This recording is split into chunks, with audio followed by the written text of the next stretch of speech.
dans nos moments de louange, c'est qu'on va vivre dans l'éternité.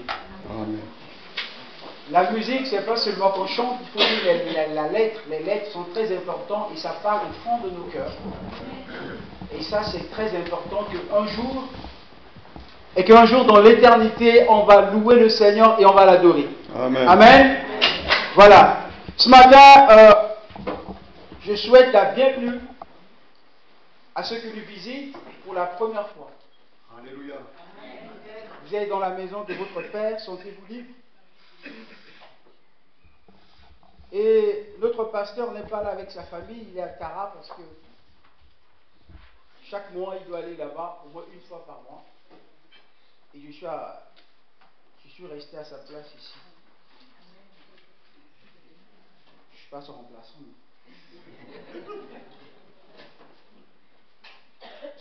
Voilà, il m'a laissé les annonces. Hein. Donc,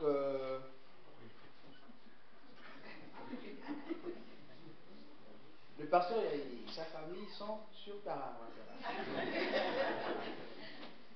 Bienvenue à ceux qui nous visitent. Inscrivez-vous pour le 31 décembre. Si vous êtes seul à passer le réveillon. Voilà. C'est important pour l'Église. L'Église, c'est important. Je sais que ce n'est pas de tradition peut-être pour nous, mais néanmoins, c'est important le 31 d'introduire l'année entre la main de Dieu, de dire Seigneur, je viens devant toi et je te donne cette année, que tu puisses prendre contrôle cette année, que vraiment je te consacre cette année. C'est important de se réjouir en famille. Moi, c'est compliqué parce que nous, avec mon neveu, le 31, on est à la maison avec la famille. Mais là, ça change là. Je ne l'ai pas encore dit, mais le 31, je ne serai pas avec lui, je serai ici. Voilà. C'est pour moi, quand le pasteur a dit ça, je dis, mais qu'est-ce que je vais faire, comment je vais expliquer à mon neveu? Parce que le 31, Fabrice est là, il le sait bien.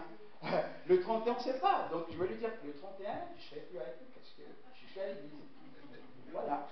Donc, également, Église, nous devons donner le privilège d'abord à Dieu. C'est important parce qu'on a au moins 12 mois devant nous et on ne sait pas ce qui va se passer dans ce 12 mois-là. On ne sait pas des problèmes, des difficultés, mais si on le confie à Dieu, néanmoins, le Seigneur va nous aider dans ces 12 mois-là. S'il y a des difficultés, il nous aide déjà, mais néanmoins quand même, le Seigneur va jeter un regard favorable, n'est-ce pas?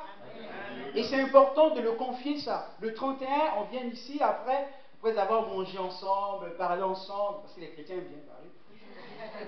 On va manger ensemble, après on va prier pour confier l'année 2018 entre la main de Dieu. Alors le pasteur demande qu'on puisse s'inscrire là-bas. En sortant à votre droite, vous allez voir, il y a un papier vert là-bas, vous allez écrire vos noms, et puis voilà. Parce qu'il veut savoir combien de personnes qui viendra le 31. Et c'est important, le 31. Priez pour la sœur Laetitia, qui est hospitalisée et qui va faire une intervention chirurgicale le lundi, demain. Donc on va prier tout à l'heure pour la sœur. Hein. Également pour la sortie de l'âge d'or. C'était bien passé, les personnes âgées, c'était bien passé. La grand-mère à mon épouse, elle était très contente parce qu'elle a vu le château, elle a dit, ah c'est trop beau. Elle m'a parlé. Hein.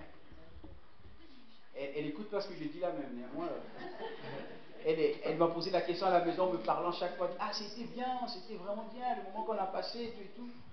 Donc, ça a été bien passé, hein. La sortie d'âge d'or, c'était bien passé. Et le jeûne et la prière. Et au Kyria parla pour Seigneur Fallo qui a. Ou dit que Seigneur Saï, il faut y ben. Non, hein. Ghosté nous dit que Seigneur Saï. Le jeûne et la prière, c'était bien passé aussi. Et on a passé une semaine de jeûne et de prière ici à l'église, et c'est ça que je vais essayer. J'ai dit au pasteur que je devais prêcher ce matin, mais j'aimerais un peu faire un rappel, un résumé de cette semaine à ceux qui ne sont pas là. Vous savez, Élisée savait discerner le temps où Élie allait partir. Vous savez, c'est important que l'église, qu'on puisse discerner le temps, qu'on puisse savoir voir comment Dieu est en train de faire quelque chose dans l'église. Et nous devons également rentrer dans ce que Dieu veut faire dans l'église. Et que c'est tout le monde qui doit être. Néanmoins, il y a des gens qui travaillent. Moi, je travaille la nuit. Je finis le travail à 5 heures du matin et midi, je suis là. Et le soir, je suis là. Voilà. Et il ne faut pas que parfois qu'on donne des excuses. Ah, je travaille. Ouais, ouais. Mais, ouais, il ne faut pas trop donner des excuses. Parfois, Dieu nous excuse, parfois, il n'écoute pas. C'est vrai, hein? Moi, je travaille à 5 heures du matin, j'arrive chez moi à la maison, je dors, à midi, je viens, je fais la prière, je finis à 14 heures, je dois revenir ici à 19h30 pour aller au travail le soir. Voilà. Et Dieu, quand on donne des excuses à Dieu, Dieu va dire, mais vos excuses, je l'ai beaucoup écouté, mais je pense que ce n'est pas sûr. Hein? Parce que je travaille, je ne peux pas venir, oui. Et après, on réclame quelque chose de Dieu. On réclame, oh Dieu, fais ça. Non, mais Dieu dit, mais fais ça, mais toi, tu fais quoi? Tu ne participes pas avec moi. Tu veux que je puisse faire pour toi, mais toi, tu fais quoi? Pensez un peu. Dieu veut quand même que nous puissions faire un effort de notre part. C'est-à-dire que lorsque nous sommes convoqués ici pour prier, nous devons y participer. Et si on ne vient pas, et s'il y a une contrainte, Dieu le sait qu'il y a, voilà, il y a un empêchement, il y a quelque chose. Mais si on reste chez nous à la maison tranquillement, quelque part, Dieu est un peu attristé. Amen? Amen. Ben oui, hein? Ben oui. Dieu est un peu attristé. Et c'est important que la jeûne et prière, parce que je suis persuadé qu'il y a quelque chose que Dieu veut faire ici dans cette église. Amen. Je bénis les équipes de louange. J'ai vu quelques frères des équipes de louange qui étaient là. La sœur, elle est en formation, mais à l'heure de repas, elle vient ici, elle passe 2 heures dans la présence de Dieu. Le soir, elle est là. L'autre frère est là. C'est important parce que lorsqu'on on laisse tout ce qu'on fait à Dieu, on veut que le Dieu agisse certainement. On ne va pas imaginez que non, on veut que Dieu guérisse, mais Dieu va guérir quand on ne prie pas. Jésus est un bon exemple pour nous.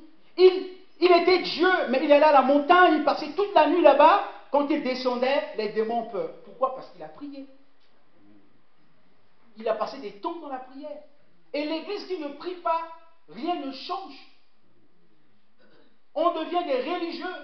Et c'est la chair qui va prendre la place. Et c'est la chair qui va nous conduire, même nos dirigeants, même nos responsables. Si notre pasteur Lolo ne prie pas, qu'est-ce qu'il va nous apporter? Rien. Rien de l'esprit. C'est pour cela que c'est important pour l'église, lorsqu'on dit prions, tout le monde doit être ici. Peut-être ceux-là qui sont occupés par le travail, qui savent qu'ils travaillent, bon, ils sont loin, leur boulot c'est loin, oui, on comprend. Et alors, c'est important, hein, les moments de jeûne et prière, ça a été bien passé. Mais ce matin, j'aimerais que nous puissions faire une certaine résumé de ce que le pasteur a dit. Et le thème de ce moment de jeûne et prière, c'est rentrer dans les projets de Dieu. Ça se trouve dans le Proverbe 19 à partir du verset 21. Si on peut nous afficher ce verset, s'il vous plaît. Proverbe 19 à partir du verset 21. Rentrer dans les projets de Dieu. Et dans ce verset, on a dit que l'homme, on va lire le verset rapidement. Je vais vous parler en 5 points ce que le pasteur a développé sur ici, et à Villefranche et à Tarare également.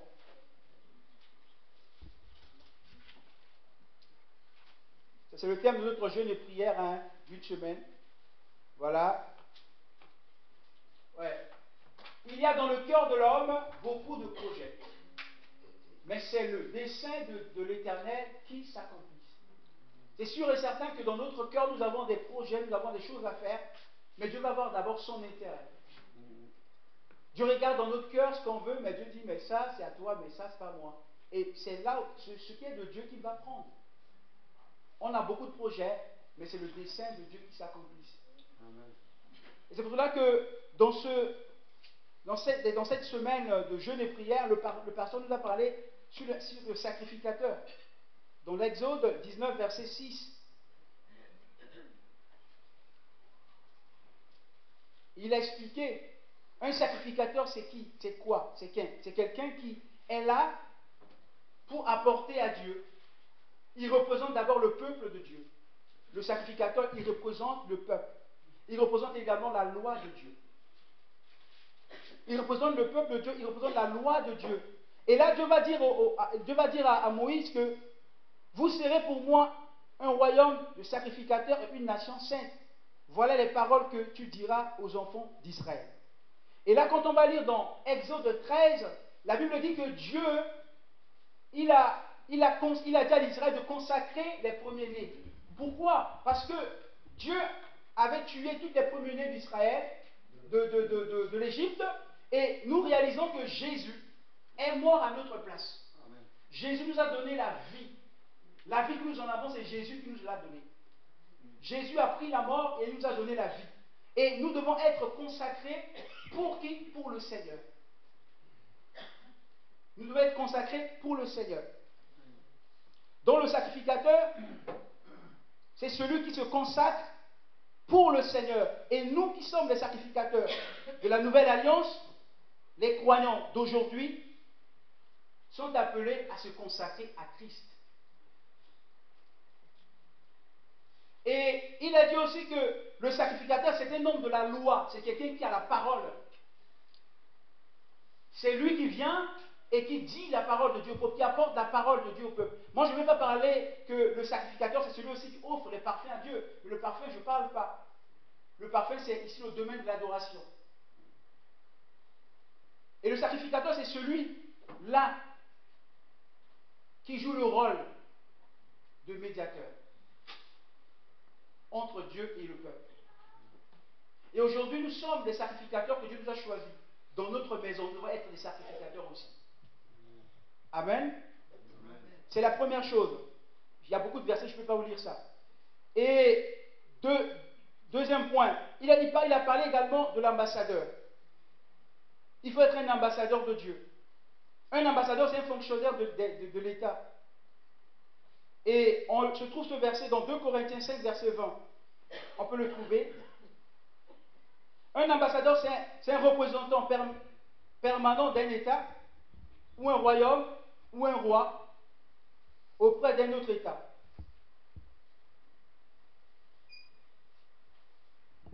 Et nous qui sommes l'ambassadeur de Dieu, nous représentons Dieu sur la terre. Amen. Nous sommes l'image du royaume de Dieu sur la terre. Lorsqu'on voit un chrétien, on voit Dieu. Amen. Nous représentons Dieu dans notre maison, là où nous travaillons, parce qu'on ne va pas voir Dieu, mais on va nous voir par nos caractères, notre façon d'agir, notre façon de faire. Nous sommes représentants de Dieu sur la terre. Et quand Dieu veut parler, quand Dieu veut agir, il va agir à travers de nous. Amen. Il va se servir de nous. Parce que l'ambassadeur, il représente son pays. Et nous représentons le royaume des cieux sur la terre. Alléluia. Et nous représentons Dieu sur la terre. Et c'est important de réaliser cela que parfois on dit que mais moi je suis rien, je ne suis pas pasteur, je ne suis pas ceci dans l'église. Mais non, tu es l'ambassadeur de Dieu, frères et sœurs. Tout le monde ici est ambassadeur de Dieu. Amen. Ah oui? Non pas seulement que je suis là en train de t'apporter la parole, non, on est tout le monde. Moi je suis dedans. Même les jeunes là, les garçons, nous sommes ambassadeurs de Dieu sur la terre. Nous représentons Dieu sur la terre. Et c'est pour cela que quand on voit Dieu, quand on nous voit, on doit voir les caractéristiques, les caractères du royaume de Dieu dans notre vie. On doit dégager ça en nous. On doit dégager quelque chose qui vient de Dieu. Et que quand Paul va utiliser ça pour parler, Paul réalise que c'est une fonction noble. Mais c'est ça que je dis que les chrétiens, c'est des gens qui sont nobles. Ce n'est pas des gens qui sont misérables. C'est des gens nobles. Jésus nous a donné cette vie de noblesse. Et parfois on ne réalise pas cela. On ne sait pas ce qu'on est pour le Seigneur. Mais on est noble, on est grand, on est fort avec Dieu. Parfois on se minimise, on se voit, on n'est rien. Mais non, Jésus on est un ambassadeur, c'est pas n'importe qui, mon frère. Hein? Représentant de Dieu sur la terre. Eh bien, mais oui, on ne réalise pas cela. Ce qu'on a en nous. Le jour qu'on va réaliser, d'abord, le monde de ténèbres, le monde invisible nous respecte, vous savez. Les démons nous respectent, ils savent.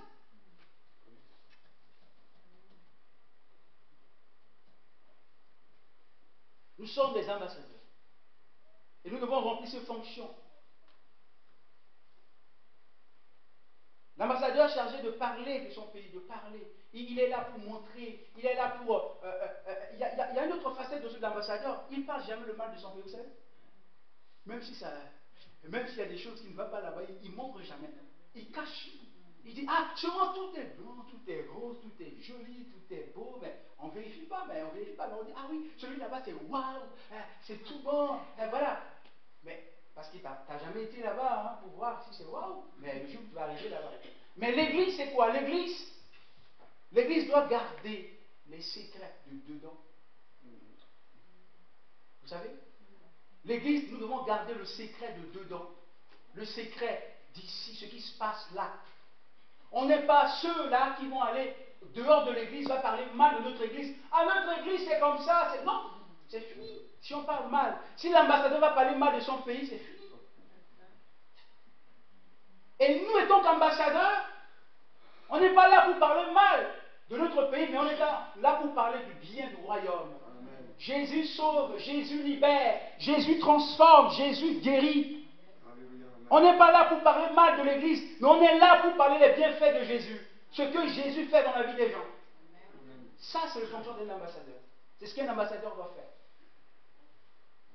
Et le Seigneur on a parlé également, le troisième point, c'est être sentinelle. Ézéchiel, Dieu l'a appelé, il a dit, dans Ézéchiel au chapitre 3, verset 17, Dieu a dit, j'étais établi comme sentinelle sur la maison d'Israël. Tu dois veiller. D'abord, tu dois écouter et tu avertis le peuple. Nous sommes, et l'Église est sentinelle, l'Église écoute ce que Dieu dit. Nous sommes là, nous écoutons la parole de Dieu et nous allons transmettre aux gens du dehors. Nous allons dire que Jésus va venir, il va bientôt venir. Donne ton cœur à Jésus. Jésus t'aime. C'est sentinelle, il avertit le peuple. C'est lui qui avertit le peuple. Il alerte le peuple. Et également, le sentinelle, il fait quoi? Il a le don de discernement. Il regarde loin. Il va le moins loin. C'est l'Église qui discerne le temps. L'Église voit tout ce qui se passe dans ce monde et l'Église va comprendre que non, Jésus est prêt à venir. Et l'Église avertit le peuple. L'Église parle au peuple. Dit, Jésus, il va bientôt venir.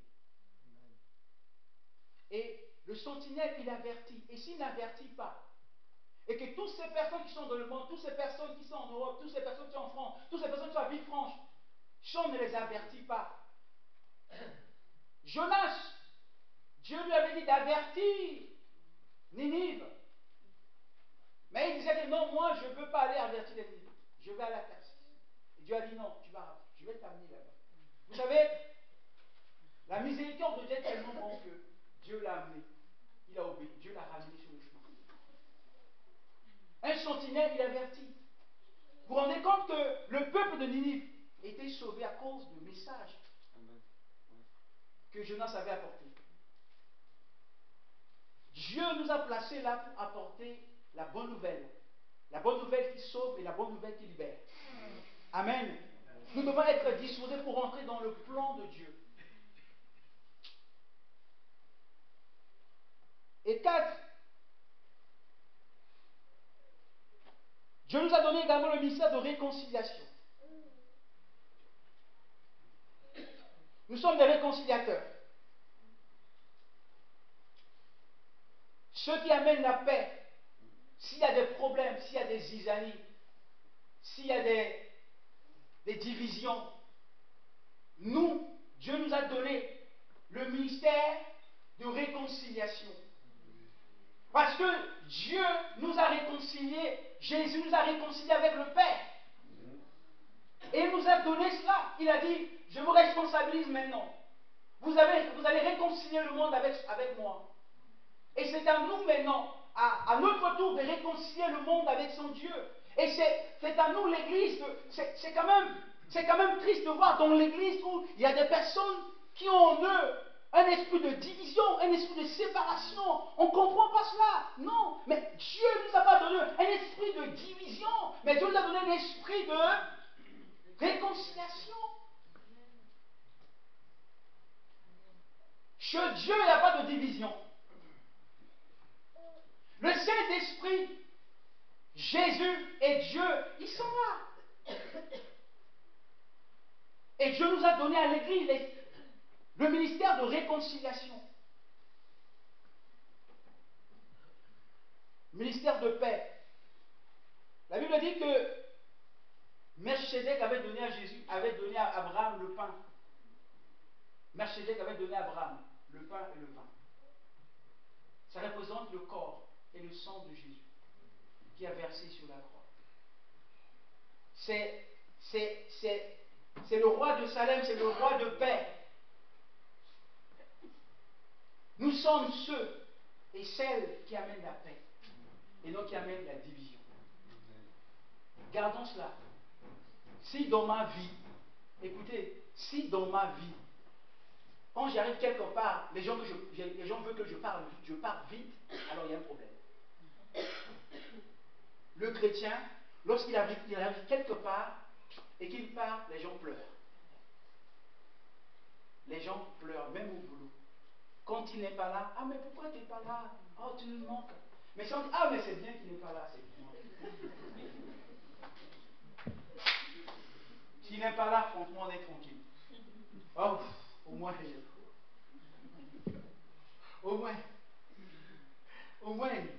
n'est pas là, au moins il n'est pas là. Oh là, c'est calme, l'atmosphère est vraiment bien. On est tranquille, voilà. Mais si elle est là, alors ça, si on voit en nous ça, là, il faut beaucoup prier.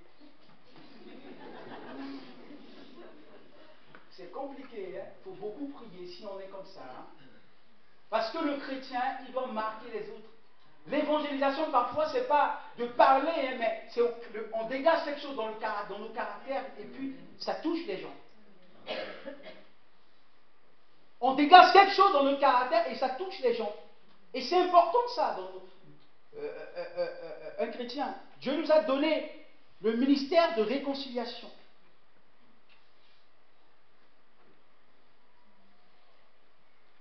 On est là pour conseiller les gens. On est là pour aider les gens qui ont des problèmes.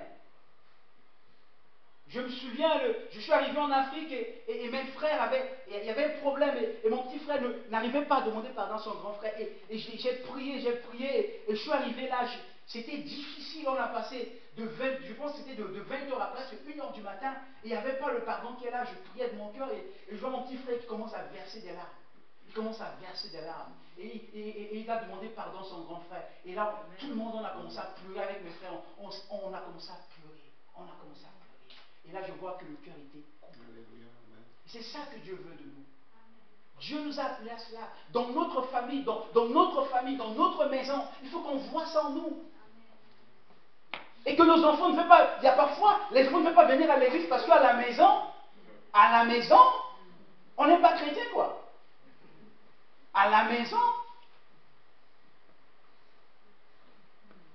Aujourd'hui, je suis marié, mais je suis là en train de prêcher, et je sais que quand je rentre à la maison, ma femme dit, mais t'étais devant la prêche, tu veux pas prêcher. Et voilà. À la maison, la femme t'attend. Elle dit, mais tu as parlé ça. Et puis, regarde ce que tu fais là. Et encore le dimanche, tu vas te mettre devant les gens pour parler. T'as pas honte, là? Eh ben oui, hein. Eh ben oui. C'est vrai ce que je vous dis, hein. Ah oui. Et c'est bien que ça fait quoi? Ça fait que quand tu es seul dans ton coin, tu pries. Seigneur, aide-moi. Parce que ma femme est là. Parce qu'elle va voir quelque chose. Ah oui, ça c'est mon secret, je vous mets. Mais c'est mon secret que je dis, c'est mon secret. Voilà. Elle observe. L'épouse, elle observe. L'épouse, elle observe. Vous savez que l'épouse d'un pasteur, elle veut que son mari soit un exemple pour l'église. Elle ne veut pas que, voilà, il vient et qu'il montre notre image et à la maison il est autre. Non, il faut qu'il soit à la maison comme il est à l'église. Ah oui, hein? C'est pas facile pour moi, vous voyez. Quand tu vas t'énerver tout de suite, il faut que tu fais quelque chose pour dire chérie, tu vois. Même si tu ne veux pas me dire, il faut que tu le fasses. Mais oui, c'est vrai, frère. C'est difficile, mais et Dieu, il travaille dans nos caractères. Tu es obligé de s'approcher et dire chérie, je t'aime. Mais il faut le dire. Parce que quand tu vas laisser comme ça jusqu'à soir, jusqu'à demain, il va dire, ah ben, tu dis aux gens de ne pas regarder le colère jusqu'à et puis toi, tu ne pardonnes pas. C'est pas évident, mes frères et sœurs. C'est exactement quand on a des enfants à la maison. Et je bénis Dieu parce que quand on a une épouse, c'est bien comme ça. Parce que ça va nous aider dans nos caractères et on va faire un effort de changer. Vous voyez un peu? Et on franchement, ça va nous aider, ça fait mal, hein? C'est un travail de Dieu. C'est pas loin que Dieu fait le travail, mais c'est juste à côté de nous avec quelqu'un et Dieu travaille. Ça fait mal, mais Dieu il travaille. Ah oui, c'est important. C'est pour cela que le mariage c'est bon. Ah, les femmes on les aime. Oui.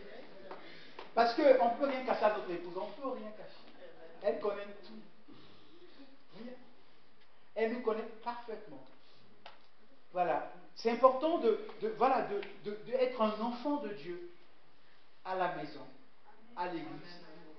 L'hypocrisie, vous savez, il y a le péché, ce péché de l'hypocrisie, c'est tellement fort et c'est subtil. Parfois on ne rend pas compte de cette hypocrisie, mais il faut qu'on prie que Dieu nous aide. C'est un grand péché parfois quand on vient devant les gens, on veut montrer une image qu'on est comme ça, et à la maison on n'est pas ça. Voilà. Et parfois on ne rend pas compte de ça. On ne rend pas compte qu'on est vraiment des hypocrites. Et parfois c'est un péché, mais nous on ne rend pas compte parce que non, mais c'est vraiment de l'hypocrisie. Voilà. Il faut qu'on soit vrai devant les gens à l'église et qu'on soit vrai devant les gens à la maison et qu'on soit vrai devant les gens. Si les gens savent qu'on éclate parfois, mais ils savent que tu éclates. Je vais me ressaisir un peu, je vais me concentrer pour que je ne m'explose pas. Il faut faire exploser. Quand tu vas exploser, maintenant tu vas te contrôler plus tard. Je vais exploser prochainement. Ah ben Seigneur, aide-moi que je ne m'explose pas. S'il te plaît. Oui, ça va t'aider parce que le Seigneur va t'aider et ça va t'aider. Dieu va travailler ton caractère de la sorte que du sort tu vas dire, je vais vous contrôler maintenant. Je partageais ça avec une chose, je dis, le début de ma conversion, j'ouvre une parenthèse, le début de ma conversion, et quand je rentrais à la maison, je finis mon moment de prière de jeûne, je rentre à la maison et je me retrouve avec mes parents, ma mère me donne à manger, ils ont commencé à m'incendier. Et là, je suis rentré dans la discussion avec eux, là, on a parlé. Et à 4 h du matin, je me mets à genoux en train de prier, le Saint-Esprit me dit, t'as péché là, tu pries, mais ça passe pas. Il fallait demander pardon à ton père et à ta mère. J'arrive dans leur chambre, je ouvre la porte, je rentre, et ma mère me dit, ah, Bertrand est là. Il vient pour demander pardon. Voilà. Ma mère m'a dit ça, et je me suis mis à genoux devant eux, j'ai demandé pardon en pleurant. Et vous savez, plus jamais s'il parle, je suis pas là. Elle peut parler, mon père peut parler, ma mère peut parler, je suis pas là, j'écoute tout ce qu'il dit, je n'ouvre même pas la bouche. Je suis là tranquille. Et ils vont parler, et puis avec. C'est comme le brouillard qui va se dissiper, voilà. Et la deuxième chose aussi, et Dieu il traite nos caractères comme ça, il travaille. Nous avons ce ministère de réconciliation parce que nous devons amener la paix. Nous sommes ceux et celles qui amènent la paix. Et si celui qui doit amener la paix n'amène pas la paix, c'est compliqué. Et il fait le contraire, pas bien. Et Jésus nous a donné ce ministère de réconciliation. Cinquième, ministère de la prière et du jeûne. Oui, Jésus a été un modèle pour nous. Jésus est un homme de prière. Jésus, pour l'Église, nous devons toujours copier de Jésus parce qu'il était un homme de prière. Jésus était parfaitement Dieu et parfaitement homme. Mais il a toujours démontré, il a toujours montré à l'Église que c'était un homme de prière. Il n'était pas quelqu'un qui dort et qui se réveille comme ça, il prend le micro, il va commencer à guérir les malades. Non. La Bible nous a dit que Jésus priait après avoir prié. C'est pour cela que la prière, c'est important pour l'Église. La prière, c'est important. Quand on nous convoque à l'Église pour la prière, tout le monde doit être. Parce que c'est important, c'est vital. C'est vital. Je parle également, je vous parler aux jeunes. On ne peut pas combattre la chair sans qu'on n'a pas l'esprit des jeunes. Moi, je me suis converti à 19 ans et j'étais au lycée avec des filles. Mais comment tu vas dire que la tentation, je veux m'échapper? Non, on ne peut pas échapper de la tentation. Parce que la chair est là. Quand la chair est plus forte, on dit que c'est plus fort que moi. Oui, c'est plus fort que toi, c'est vrai. Mais l'Esprit de Dieu va être plus fort que la chair lorsque tu es un jeune qui prie, qui va jeûner, qui va consacrer sa vie à Dieu. Amen, amen. Et dans les moments de jeûne, on ne voit jamais des jeunes qui viennent ici pour prier. C'est lamentable. Nos jeunes, venez prier, cherchez Dieu. Vous devez venir prier et chercher Dieu. Le dessein le plan de Dieu va s'accomplir dans votre vie si vous priez, si on cherche Dieu. C'est important. Et c'est important. Jésus, et la Bible dit même, lorsqu'il a commencé son ministère, il a prié. C'était un homme de prière. Daniel, à Babylone, il avait seulement 17 ans. Mais il était déjà consacré à Dieu. Et il a rendu sa vie disponible. Vous savez, Dieu, il est prêt à nous utiliser. Mais seulement qu'on lui donne. Quand on dit Seigneur, je veux te donner ma vie, utilise-moi. Mais oui, si on reste comme ça, on ne fait rien, on ne prie pas, on ne cherche pas la face de Dieu, mais on va rester comme ça. C'est important les jeunes. C'est important de prier. J'aime bien que les jeunes de Villefranche soient des hommes et des femmes de prière. Amen. Si on veut que les choses changent dans notre vie, si on veut être des jeunes qui vont renverser ce que le diable, il offre beaucoup de choses. La génération aujourd'hui, ce n'est pas facile pour les jeunes. Mais il y a certains jeunes qui sont victorieux. Pourquoi? Parce que eux, ils savent prier, chercher Dieu. Amen. Amen. Je me retrouve au milieu des personnes âgées. Je suis arrivé dans cette église ici, vendredi, des personnes âgées qui sont en train de prier, et nous les jeunes, on est à la maison. On fait quoi là? Qu'est-ce qu'on fait nous les jeunes?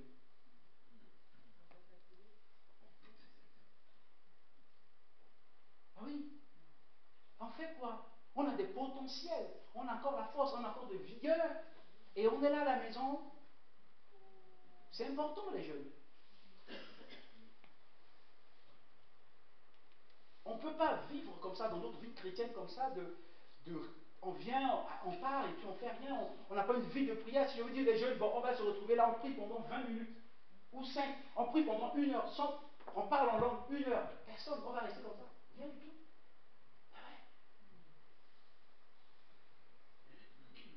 C'est vrai. Vous êtes, on dit, le jeune de l'avenir de demain, oui, mais c'est maintenant qu'il faut commencer. C'est maintenant. Daniel, il a commencé à 17 ans. C'est maintenant que les jeunes doivent commencer. C'est maintenant que nous devons nous donner à la prière. Ce n'est pas seulement que la prière à l'église, que les jeunes, il n'y a que les personnes âgées. Non, nous les jeunes, on doit être là. Les premiers, ça doit être nous les jeunes. Parce que il y a des personnes qui sont là dans cette église quand je suis arrivé. Tous les vendredis, ils sont là. C'est des personnes, des hommes fidèles à Dieu, fidèles dans la prière, fidèles à l'intercession. Et nous, on est là, mais après, quel exemple on va prendre? Quand je viens, je vois quelqu'un qui prie comme ça, je dis, Seigneur, fais-moi que je devienne comme Daniel, comme Philippe. Et les filles vont dire, ah, mais je vais être comme... je vais dire qui là? Marie-Pierre, Mamie Borel, je vais être cette femme de prière là. Mais oui,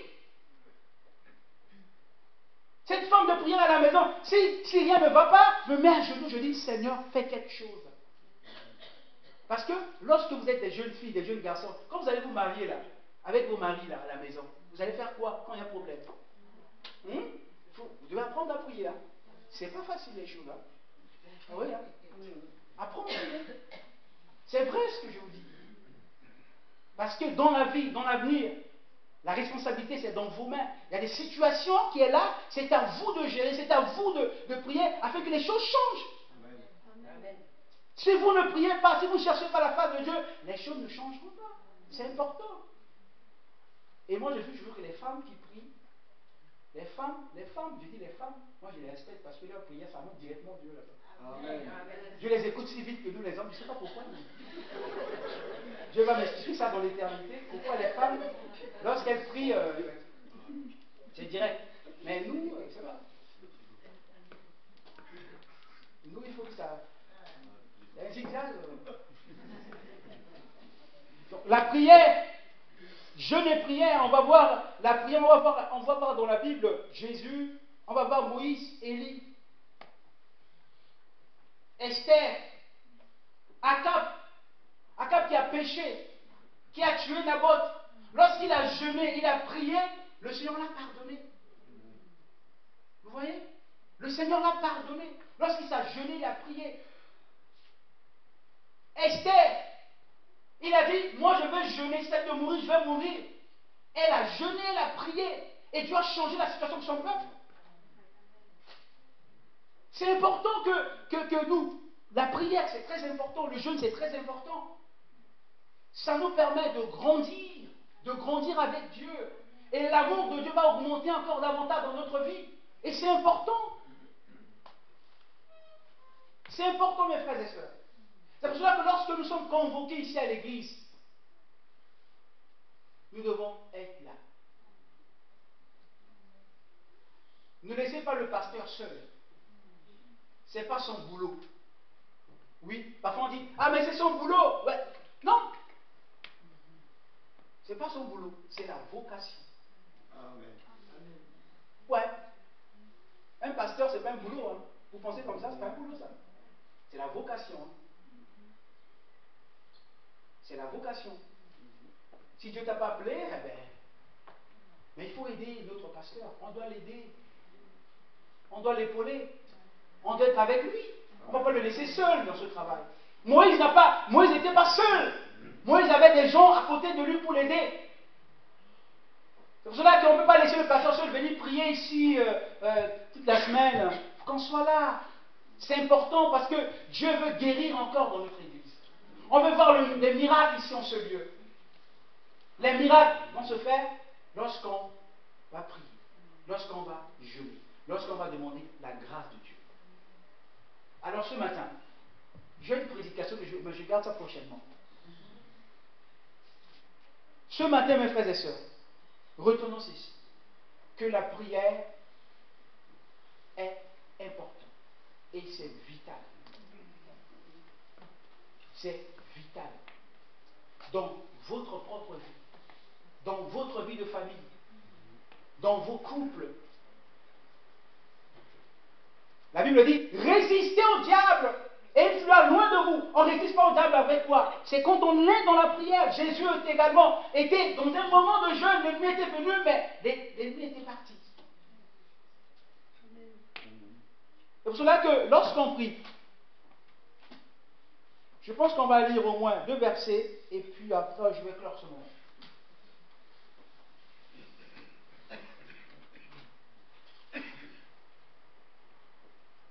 Luc 18, verset 1 à 7.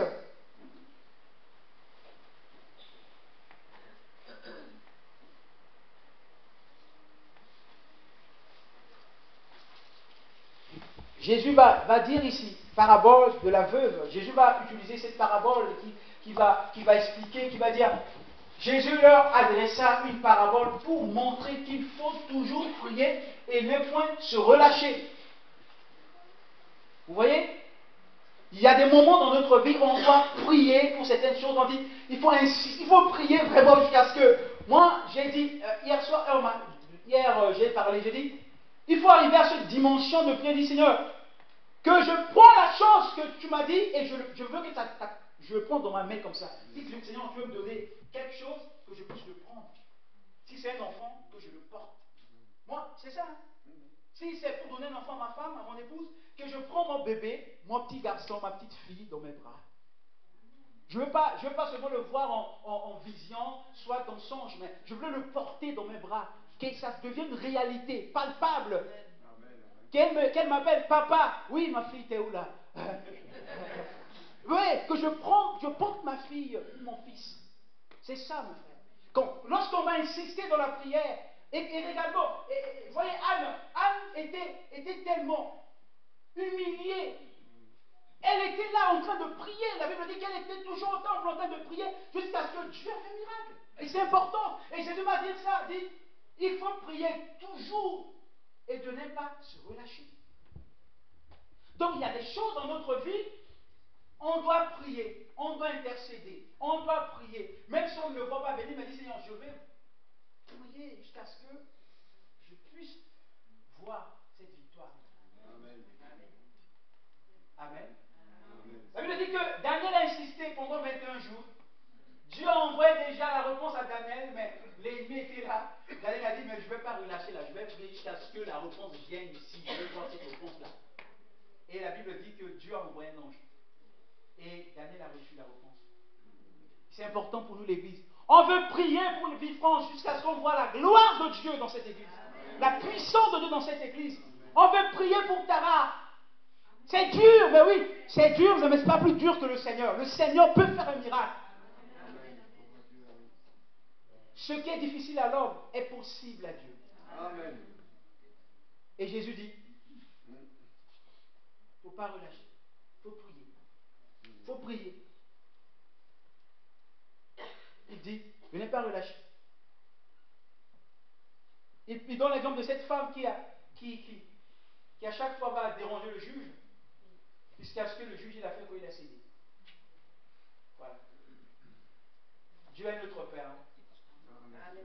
À chaque fois on va le déranger, il va dire, ah mais qu'est-ce que je vais faire? J'en ai marre. Vas-y, laisse-moi tranquille. Ça arrive, ça nous arrive là? Avec un enfant qui à chaque fois dit, papa, papa, je veux ça. Et puis il va dire, bon, je veux pour ma tranquillité, alors tiens, laisse-moi tranquille. Je suis en train de réfléchir sur quelque chose, mais laisse-moi tranquille. Prends-le, vas-y. Dieu est un Père. C'est notre Père. Il nous fait comme ça. Ma fille, tu le prends et puis tu me laisses tranquille là. Voilà. Et c'est ça qui est arrivé à cette femme. Et c'est important pour l'Église. Acte 12.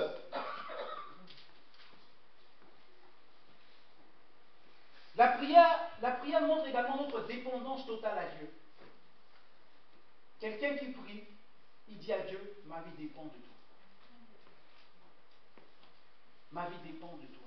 Pas de mes propres efforts, mais ma vie dépend de toi. C'est la dépendance. C'est la dépendance. On dit, ma vie dépend de toi. Et c'est important. Et quand on prie, parfois on reçoit également la direction. Vous savez, la direction dans notre vie. On est à 2017. On va aller à 2018. Si on prie, Dieu va donner une direction pour l'année 2018. Ah oui, hein? Ma fille, tu vois, cette année, je vais faire ça. Dieu est celui qui nous révèle des choses. Dieu est celui qui nous parle. Mais si et seulement si, on ne sait pas ce qu'on est, on ne sait pas qu'on est un grand Dieu qui peut nous parler, qui peut nous orienter, et qu'on est toujours là. Mes frères, on perd beaucoup de choses, hein. J'espère. On a un Dieu qui peut nous parler, qui peut nous orienter, qui peut dire, ma fille, ah voilà, c'est juste là à côté de toi, là. Ce que je cherche là-bas, non, c'est là, ici, c'est à côté.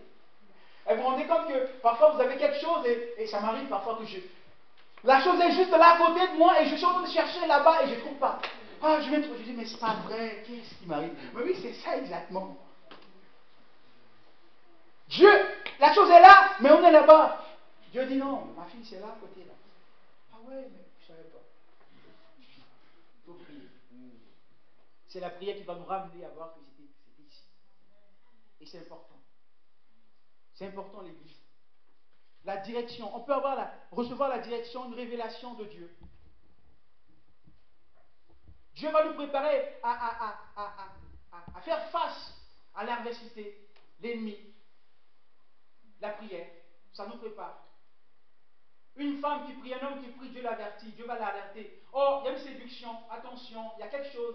Dieu te prépare. Oui, Dieu te prépare. Oh, ma soeur, il y a une séduction. Mon frère, il y a ça. Fais attention.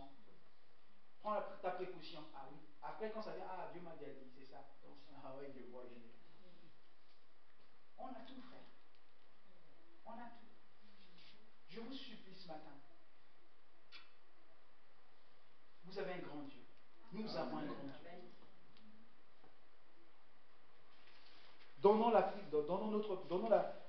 priorité à la prière dans notre vie, on va voir.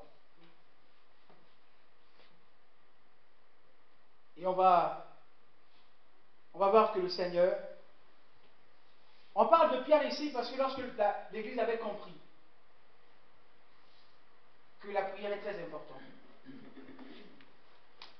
et Pierre, Jacques était déjà mort, et Pierre devait partir après, l'Église a dit non, Pierre non. Pierre non.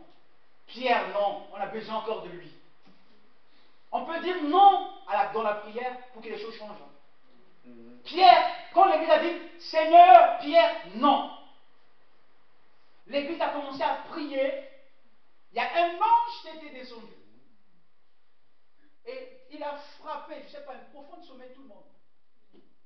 Tout le monde était en train de ronfler. Et l'ange a dit, sors. Ça, quel mystère, quel miracle extraordinaire. Qu'est-ce que la prière peut apporter dans notre vie? Qu'est-ce que la prière peut faire dans notre vie, mes frères et sœurs? La prière est très importante. Et là, l'ange vient, et Pierre dit, mais qui est là? Et là, l'ange a dit, mets ta ceinture, chausse-toi, mets tes habits, et suis-moi. Allez. Il y a une télécommande automatique du ciel qui était là. Il est devant la petite. Ça ouvre. On a un Dieu. Le système automatisé, Dieu il l'a déjà. L'ascenseur, Dieu l'a déjà dans le ciel. C'est pas ce que vous voyez là. C'était dans le monde spirituel, l'ascenseur là. Les portes automatiques, quand on arrive au supermarché, ça ouvre là. Dieu l'a déjà dans le ciel là-bas. Vous voyez un peu cela? Et Dieu peut faire ça pour nous, frères et sœurs. Dieu peut faire ça pour nous. Les portes s'ouvrent, tu te mets là, les portes s'ouvrent et tu entres tranquillement. Et là, Pierre, devant, il sort tranquillement. Il part. Les portes étaient hermétiquement fermées. Mais Dieu a dit, non, j'étais là. Plou. Tranquille. Et ce Dieu que tu l'as, il faut qu'on reconnaisse ce que notre Dieu a. Et ce qu'il peut faire dans notre vie.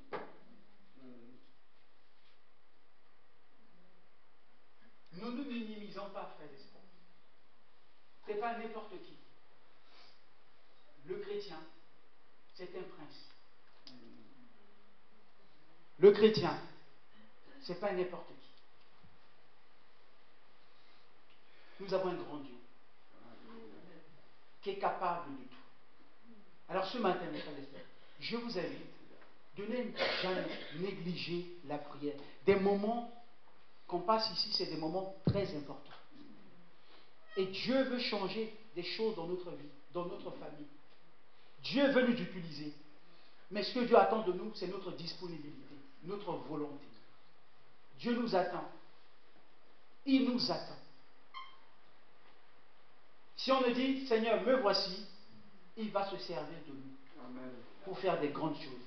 Alors ce matin, que nous puissions prendre conscience que la moisson est grande et que Dieu a besoin de nous. Et que là dehors, les gens sont en train de mourir. Et Dieu va compter sur nous. Le projet de Dieu est que tout homme soit sauvé. C'est ça le projet de Dieu. Que tout homme soit sauvé et parvienne à la connaissance de la personne de Jésus. Alors l'Église, c'est l'Église qui a cette responsabilité de prier afin que le cœur soit ouvert, afin que le cœur se tourne vers le Seigneur. Alors ce matin, nous allons incliner la tête. Nous allons incliner la tête et que nous allons parler à Dieu. Que Dieu nous rende. Parfois, ce n'est pas de votre faute, mais parfois c'est l'ennemi qui vous empêche à venir dans des moments de prière. Parce qu'il sait que quand vous venez ici, il y a quelque chose qui va se passer.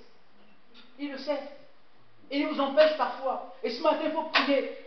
Il faut prendre parfois autorité et dire, Seigneur, je voulais que des temps de prière ici, que je puisse être disponible pour être là, pour prier. Je ne viens pas pour voir quelqu'un, mais je viens pour te chercher. Parce que tu es mon Dieu, parce que tu es mon Père. Et tu es capable de changer des situations dans ma vie. Et ce matin, je suis devant toi encore. J'aimerais que toute l'église, on va élever la voix ce matin. Chacun va s'exprimer devant Dieu. Oh Père, je suis là devant toi ce matin. Oh Seigneur, je sais que la prière est tellement vitale. La prière est tellement importante pour ma vie, pour ma marche avec toi. Et je prie ce matin, Seigneur, afin que tu nous aides jour après jour, qu'on puisse venir pendant les moments de jeûne et prière. Parce qu'on veut voir ta gloire en ce lieu, ta gloire se manifester, ta puissance se manifester. Nous voulons voir l'onction de Dieu dans cette église. Nous voulons voir les vies transformées. Nous voulons voir, Seigneur, les malades guéris. Nous voulons voir, Seigneur, des âmes Reviens-toi, oh Dieu, nous te prions ce matin afin que tu nous aides jour après jour de nous organiser, Seigneur. Quand il y a un moment de prière, de jeûne et prière, qu'on soit présent, qu'on soit là, Seigneur, ensemble soudés pour intercéder, pour prier, Seigneur, afin que le Seigneur puisse agir au milieu de nous. Tu es le Dieu de miracles, Seigneur. Tu nous as dit, Seigneur, que on ne doit pas relâcher dans la prière. Et la prière est très importante pour nous. La prière nous amène à vivre des choses extraordinaires avec toi. La prière nous amène, Seigneur, à vivre des choses extraordinaires. Et nous te supplions ce matin. Aide-nous, Seigneur, afin que nous puissions nous organiser. Nous organiser à être dans ta présence, dans la prière.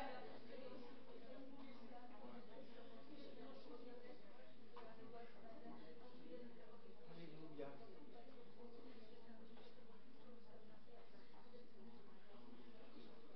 Gloire à toi, Seigneur. Nous louons, Seigneur, ce matin. Tu es le Dieu de grâce. J'aime mes frères, j'aime mes sœurs qui sont là parce que tu veux nous utiliser, Seigneur. Elles sont des instruments entre tes mains. Tu peux te servir de leurs paroles pour changer la vie de quelqu'un. Tu peux te servir de leurs prières pour guérir quelqu'un. Tu peux te servir, Seigneur, de leur vie pour transformer la vie de quelqu'un.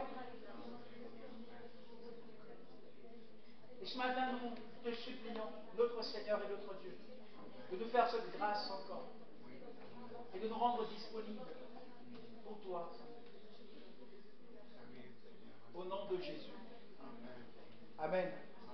Alors avant de clore ce moment, nous allons laisser la place à l'équipe de louange. Avant de leur laisser la place, le 15 janvier, le pasteur a dit que le 15 janvier, on aura jeûne et prière ici. Le 15 au 19. Au 19. Donc préparez-vous, organisez-vous dans vos agendas. Hein? Planifiez-vous vos programmes, vos rendez-vous et au moins, soit vous venez à midi, soit vous venez le soir. C'est très important. Nous laissons la place à ce chant, après quoi nous allons prier pour notre sœur Laetitia, et puis nous allons clore ce